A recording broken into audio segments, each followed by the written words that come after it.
Hello guys, good morning everybody. Welcome to our YouTube channel. If I am audible, let me know. Audible. Okay, so we're gonna start the analysis for today, right? Chaliye.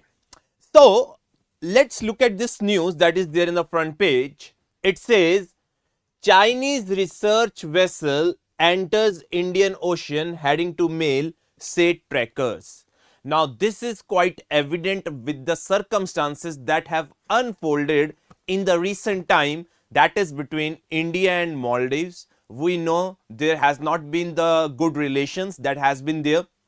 If we consider recent developments that has taken place between India and Maldives, considering how there has been a campaign that has been going on in Maldives with the current regime in Maldives, that is basically, if we talk about saying India out campaign, they have asked the Indian government to withdraw their troops. They have revoked the agreement that was related to joint hydrographic surveys, where Indian vessels could have come into the Maldives and into the Indian Ocean and conducted joint surveys.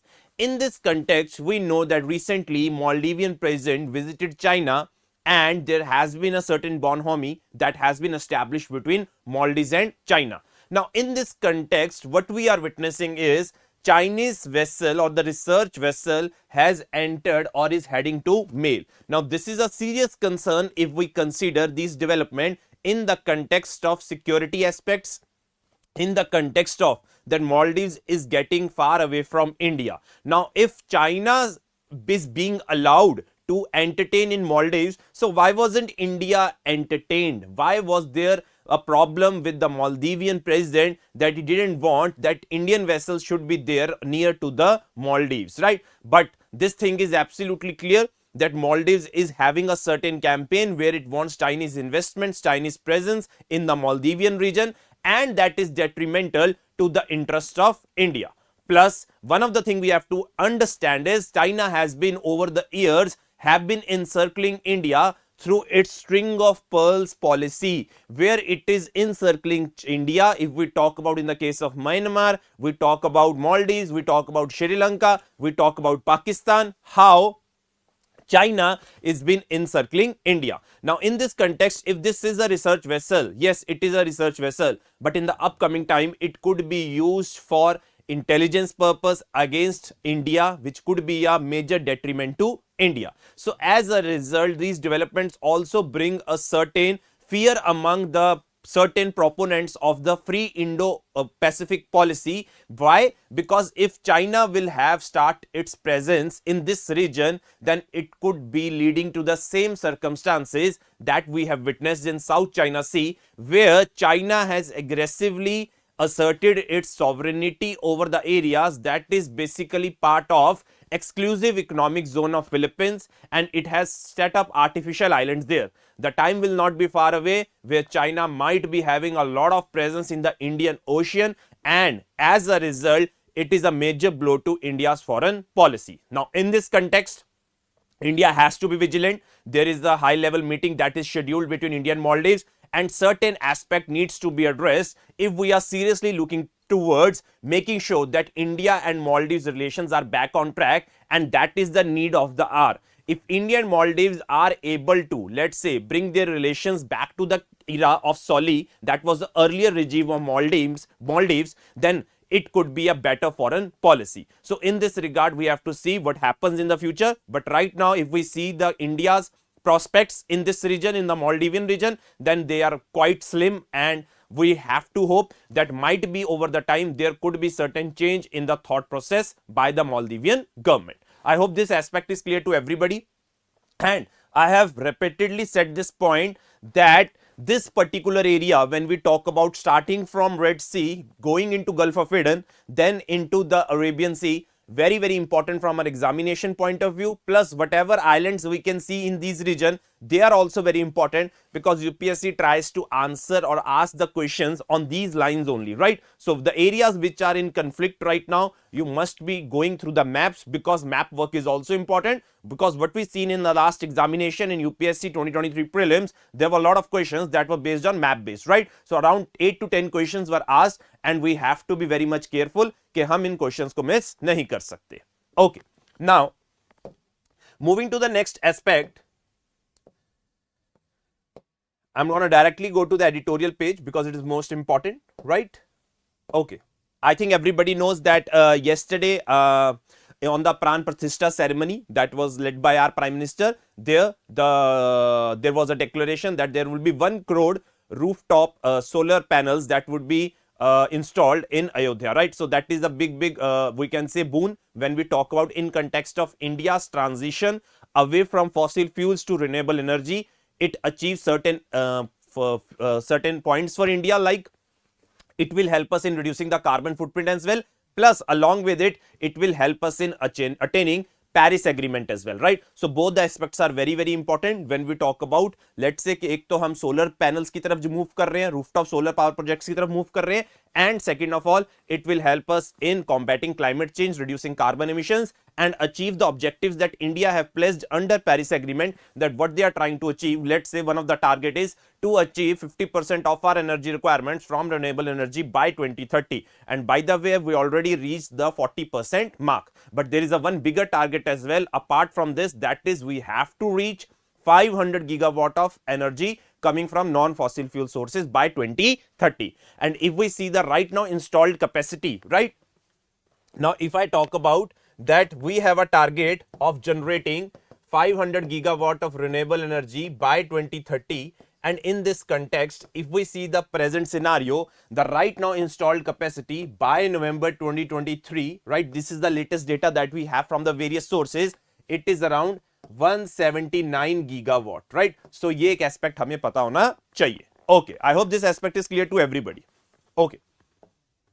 Now, this is a very interesting article, very important. It is related to tax contribution by states needs to be revisited. Now, what is this whole matter? Let's try to analyze it in a very detailed manner, right? So that you guys have a better understanding of this whole topic.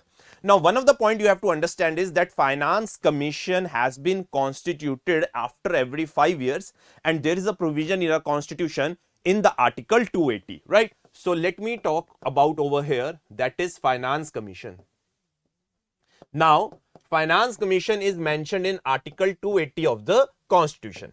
Second important thing that we have to understand from this perspective is that it is basically about how the central share of taxes will be distributed among the states, right?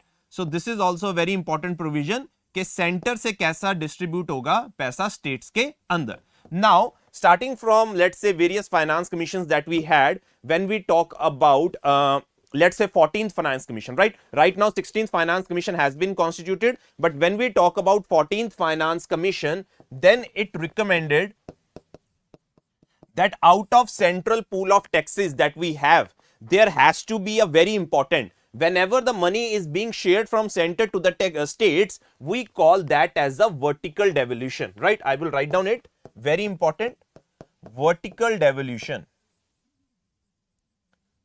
We call it as vertical devolution. And if I call about vertical devolution, it was increased from 32% to 42% in 14th Finance Commission, right? Then after the center has released the money among the states, then there is a different criteria that is being used, that how among the states that 42% that has come from the center will be distributed. Now the money that's gonna be distributed among the states, we call it as horizontal devolution, right? So these are the two terminologies that we have to understand, that there is a vertical devolution and there is a horizontal devolution, how the money is going to be distributed among the states. Now when we see this aspect कि money कैसे distribute होगी states के लिए, सबकी तरफ same नहीं जाएगा, there would be different amounts of money that would be shared, and that is not based on one parameter but on a lot of parameters, like that is based on data of population,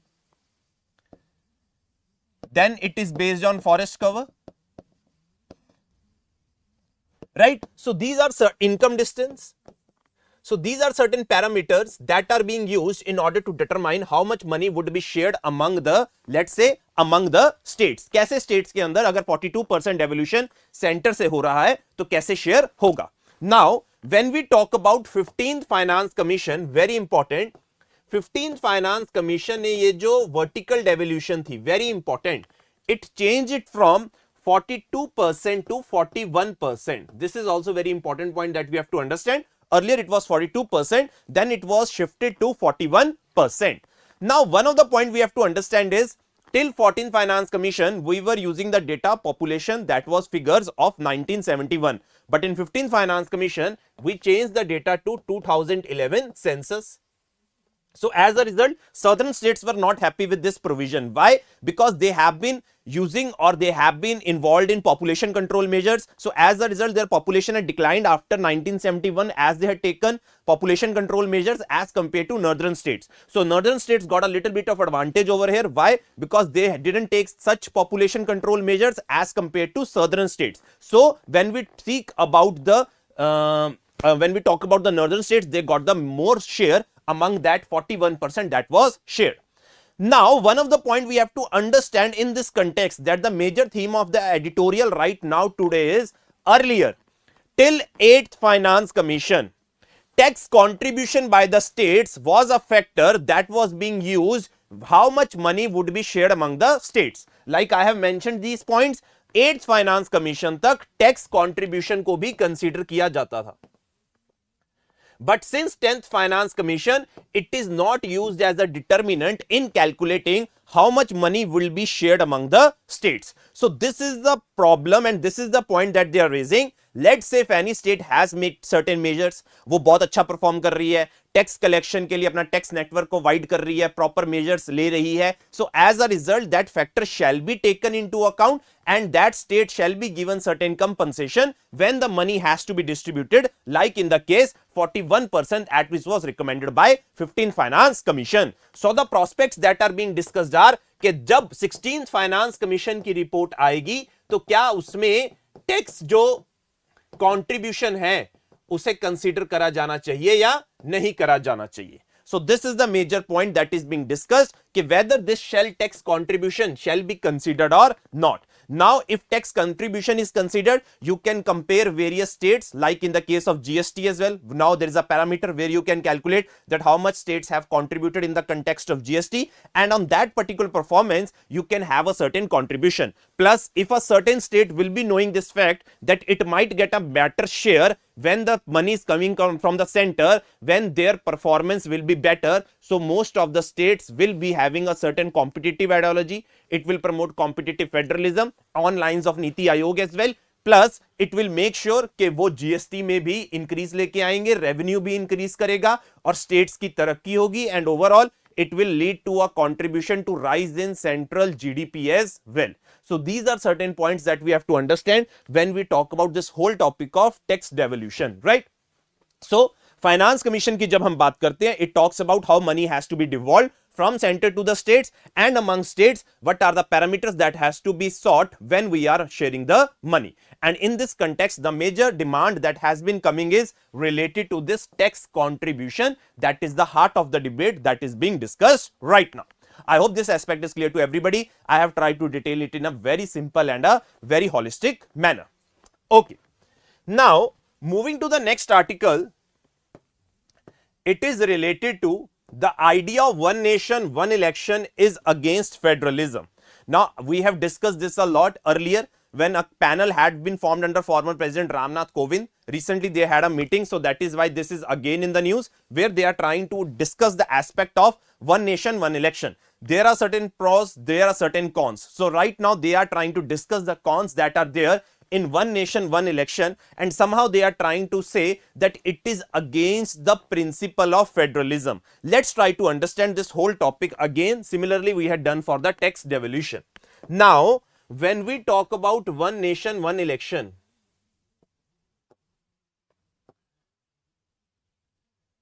now when we see the positives of one nation, one election that are there in front of everybody, like it will, let's say I will write down the pros over here.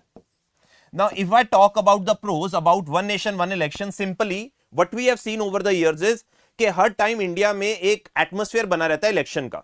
So as a result, every time there has been too much focus on campaigning of elections rather than going for the developmental works, right? So as a result, first of all, more focus on development, if this is being proved. Second thing is, now we know that there are certain elections that come, let's say in 2024, there would be certain elections coming in 2025, 2026, 2027, 2028. Obviously, it puts a lot of pressure on government machinery, right? They have to be involved every time. Second, it increase the logistic cost as well, because there has been always the cost कि यार हमेशा हमें election conduct करवाना है, तो हमेशा हमारी logistic cost बढ़ जाएगी. Third of all, our security personnel are always involved, right? And the fourth important thing is, whenever an election has to be taking place in any state, a model code of conduct is being enforced. Now, when a model code of conduct is being enforced, you cannot declare any developmental work in that state. As a result, a state can be stripped of a lot of its developmental projects. So, it can have a lot of impact on state's development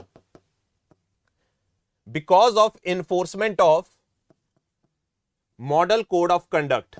So as a result, this concept of one nation, one election seems quite promising when we see this disadvantages that we have when we have elections not every year. जब हमारे elections हर साल होते हैं तो हमें ये problems देखने को मिलती है, and we can rid of these problems if we are going with one nation, one election. Now there are certain cons as well. Let's try to understand.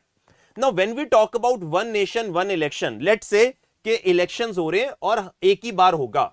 Now there creates a problem. Let's say in 2024, assume there are elections that are held to the Lok Sabha, plus there are elections that are held to each and every state. Now let's assume there is a particular fall of a government in any state after 1 year, 2 year or 3 year. Then will you have reconduct of the election in that state? Then it goes against the idea of one nation, one election. Then again you have to answerable to the government machinery. Now if we talk about parliamentary democracy, we know executive is responsible to the legislature. Maybe after 1 or 2 years, executive does not have the confidence of the legislature, which is within the principles of democracy, which is within the principles of federalism. Now, if the executive is not, let's say, doesn't have the confidence of the legislature, so obviously government has to be changed. Now, there is one provision, you conduct the election, then again, there would be a pressure on the government machinery. Second aspect is you do not conduct an election and you impose the president rule, and that is strictly against the principles of federalism. It will not be fair on the part of the people that they are being ruled in a president ruled state. So as a result, this creates a lot of problem कि जब one nation one election होगा, then it is yes against the notion of democracy. So this is one point that we have to understand. Second important thing we have to understand is that India doesn't have infinite sources when we talk about related to election machinery. EVM machines, VVPAT, you have to involve a lot of officers. If this has to be done at one moment, then it will create a lot of infrastructure problem as well, right? So there is this infra logistics that we have to understand. Third important point that we have to understand is it is a little bit psychological, that we have witnessed a trend that has been observed in certain years, that whenever we used to vote for the center, let's say, और कहीं पे हमने देखा है कुछ states के elections coincide हो जाते हैं लोकसभा के इलेक्शंस के साथ. There we have seen people generally vote for the party that is let's say accordance with the polls, or let's say according to the way they are being polling their weight for the Lok Sabha. जिसको लोक सभा में vote देंगे उसी को वो vote दे देंगे किसके अंदर, in the state assembly elections. So this is a psychological problem that we have, that people generally vote for the same party. When we talk about one nation one election, people might go for same legislative assembly as well as Lok Sabha, right? Plus there would be lot of constitutional amendments that would have to be made when we talk about, let's say, if we ever try to propose one nation one election. Then one of the most important point, अगर आप one nation one election करा रहे हो तो इसका मतलब a lot of states have to be consulted, because there might be certain states in which you have to reduce the time period in order to coincide with the general elections as well. So as a result, that's the most promising thing that has to be done, that is you need to take the consent of the states as well, which is very, very important. If you do not take the consent of the states, it is against the principles of federalism. So as a result, this is being discussed in this article, that when we talk about one nation one election, somehow we get an idea that it might be detrimental to the interest of federalism, it might be detrimental to the interest of the democracy. I hope this point is clear to everybody that when we talk about one nation, one election, and I'm telling you guys, those who have been preparing for UPSC might appear in 2024, you might get a question on a very similar lines related to one nation, one election, and it is a strong possibility, right? Okay. Now, moving to the next aspect. Okay. Now, ये एक equal access to benefits for all SCs है. ध्यान से देख लेते हैं एक बार, जिस देख लेते हैं क्या है. The union government has formed a high-level committee of secretaries to evaluate and work out a method for the equitable distribution of benefits to the most backward communities among over 1200 scheduled castes, right?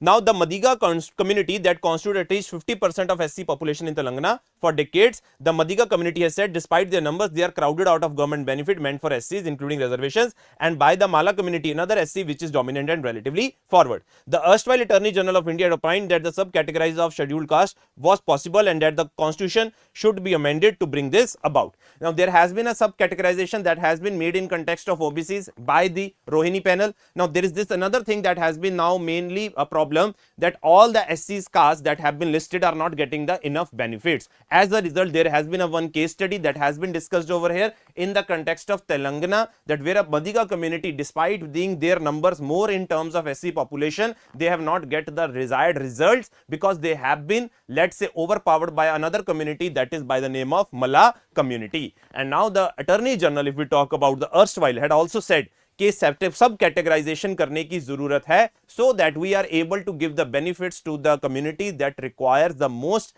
let's say, deserve, and they have to be given those benefits. Okay. Now, moving to the next aspect, this is a very interesting article. Those who have been studying for society GS paper 1, for the philosophy optional, and for the sociology optional, this is a quite an interesting story. It is related to intersectionality of gender and caste in women's participation in the labor force. Now, the thing that has been discussed over here are three important things, right?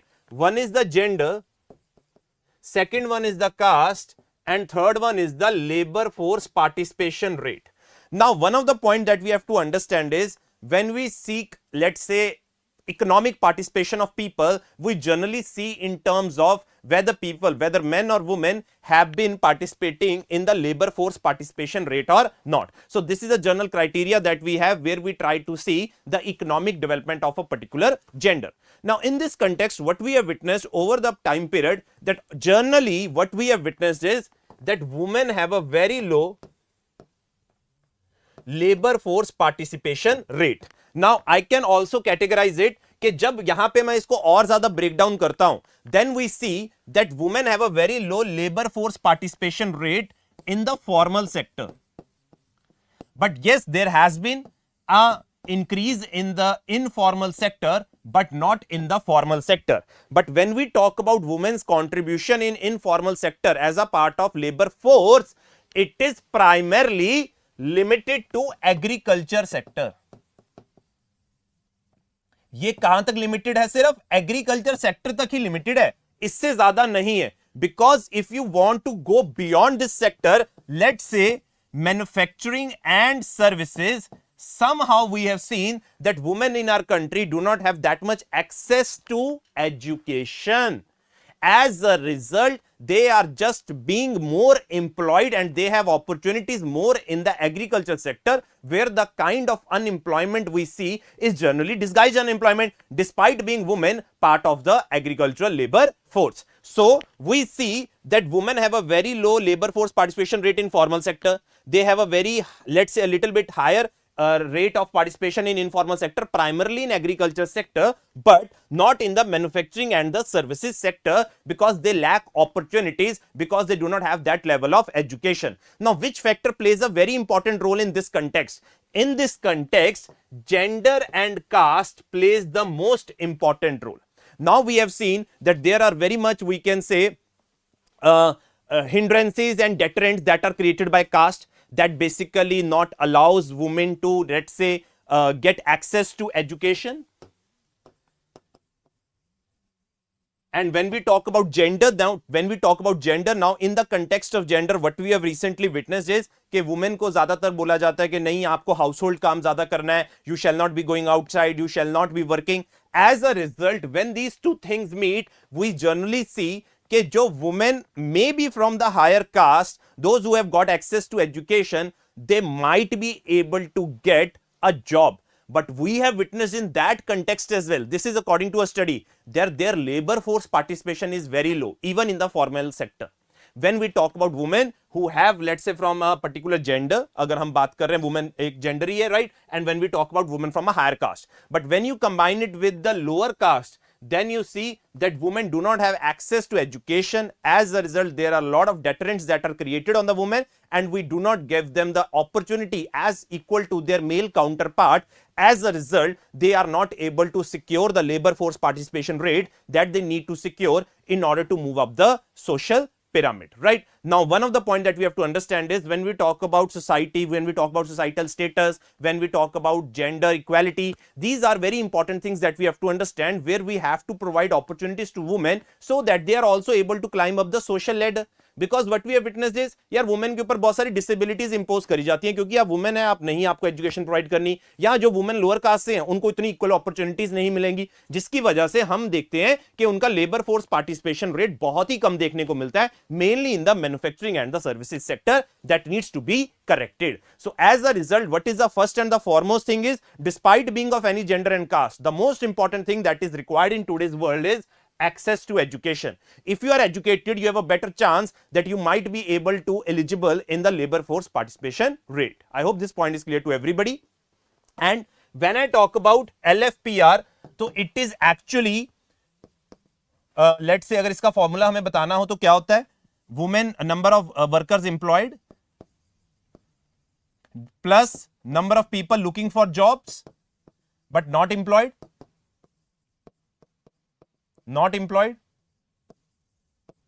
divided by, let's say, इसको अगर मैं 1 बोल देता हूं, इसको 2 बोल देता हूं, 1 plus 2 plus people who are neither working nor looking for job. So these are 3 type of people that we have, and when we have to calculate the labor force participation rate, it is 1 plus 2 divided by 1 plus 2 plus 3. I hope this point is clear to everybody. Okay. Now, this is all the news. Iran and Pakistan invoiced to return to duty as ties improve. अच्छी बात है. Iran guards killed in Israel, strike in Syria put to rest. ठीक है. All these are what we are getting is the world news, right? So majority of US states remain frozen as Arctic weather extreme leave its mark. You know this is all about climate change, right? You need to put this in your notes if you are wanting to. And finally, I think we are done with our today's analysis, right? So this was today's analysis. I hope you liked the analysis. You were able to understand a lot of points. So today's newspaper was a little bit heavy one because it had a major articles that needs to be studied in a very detailed manner. So the important articles were One Nation, One Election, then tax devolution, one of the important points of Finance Commission. Then this was this aspect related to the subcategorization of the scheduled caste, along with the major article that we just discussed, intersectionality of the gender and the caste that leads to the lower force participation rate of the women in the labor force. I hope this point is clear to everybody. You have any doubt, you can ask me.